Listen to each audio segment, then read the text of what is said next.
જી, તમારું નામ? પરમાર કિરણ કુમાર મનહરભાઈ. અ, શું ઘટના બની હતી?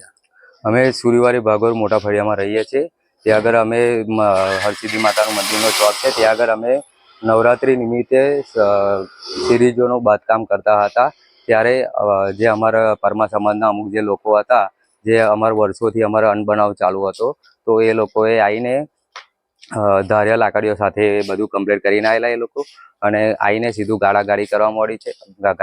ગાળાગાળી કરવા માંડી, અને પછી એનાથી કશું ના થયું તો એ લોકોએ પથ્થર મારો જો છૂટો કર્યો, અને એની અંદર અમુક અમારા જે મારા જે ઘરના જે કુટુંબી સભ્યો છે એમને પથ્થરો વાગ્યા છે, અને સાથે પાવડાથી લઈ અને પાવડો બૈડા મારવામાં આવ્યો છે, અને મોઢામાં પાવડો મારવામાં આવ્યો છે. અને મારા બીજા બધાને જે પથ્થર વાગ્યું હતું એમને સરકારી દવાખાનામાં 108 દ્વારા લઈ જવામાં આવ્યા છે. ત્યાં આગળ પછી એમની સારવાર ચાલુ છે, અને પછી અમે ખંભોરજ પોલીસ સ્ટેશનની અંદર ફરિયાદ કરી છે. તો ત્યાંથી ખંભોરજ પોલીસ સ્ટેશનમાંથી પોલીસના અધિકારીઓ બધા આવીને ત્યાં એમનું કામ હાથ ધર્યું છે.